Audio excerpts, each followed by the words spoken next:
After teaching guitar for 15 years, it's become obvious that the biggest challenge beginner guitarists face is learning how to change chords smoothly. But most of the time, the student has practiced enough to be able to do it, they're just not practicing in a way that unlocks the reflex. So if there's a gap when you're changing chords and you just can't get rid of it, let me show you how I've helped hundreds of students of all ages learn to stop thinking and change chords fast. The most important rule of muscle memory is that neurons that fire together wire together. Every time you practice a chord change, the neural pathway from your brain to your fingers becomes more intertwined and insulated, and it's able to send information faster. To put that simply, imagine that to do a chord change, you need to get 1,000 microscopic cars from your brain down to your fingertips. When you first start, all there is a one-lane dirt road. The cars get stuck in traffic, and that's what creates those little hiccups and gaps in your playing. But each time you force that transition to happen, you're adding a lane to the road.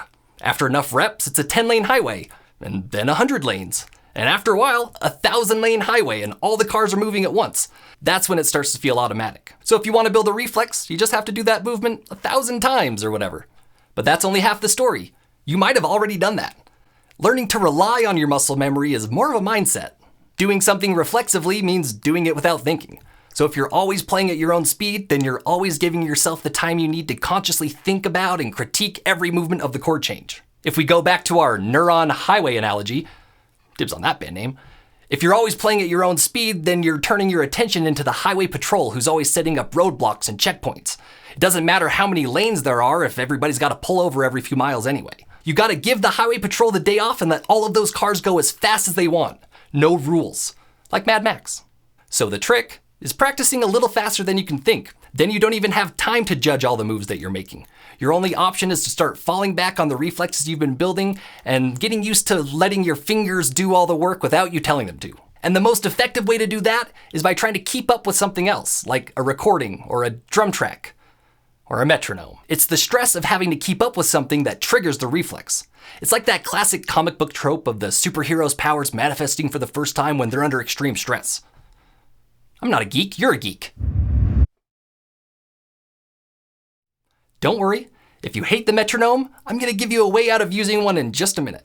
But first, let me show you a super simple metronome exercise that you can use to close your chord gap in just a few days. Get a metronome going around 100 or 120 beats per minute and start counting to 8.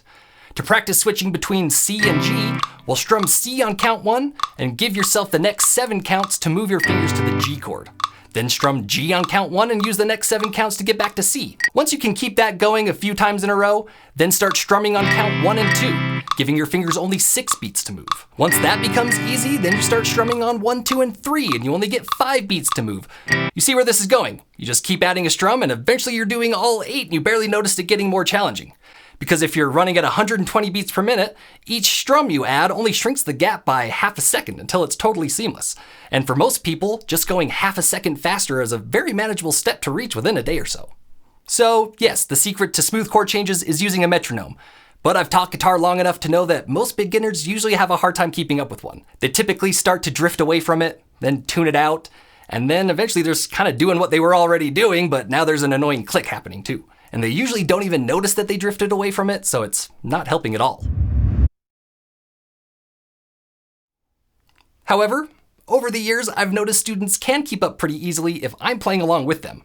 The added audio and visual feedback really helps them lock in, which gave me the idea to start making play-along practice routines for beginners who don't have a teacher to play along with. So if you want to take all the guesswork out of this whole process, then stop guessing and just follow along with me. I've got a chord changing bootcamp of 4 different 20-minute practice sessions to go through all the steps I go through with students to get them changing chords smoothly.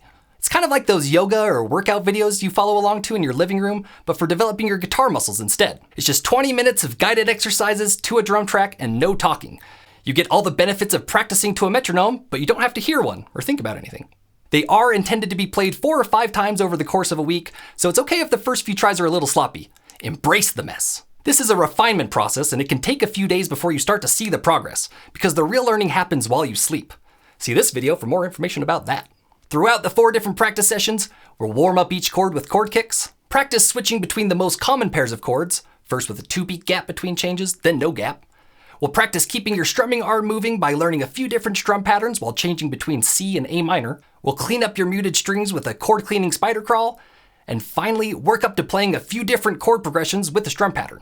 At times, it will feel like a grind, but that's exactly why it's effective. I do this for a living and I see this process work for beginners all day, every day. I know it can work for you. So if you want to get started and finally get those chord changes to be automatic and mindless, then go grab your guitar and click this link. Or check the description for links to the playlist. See you there.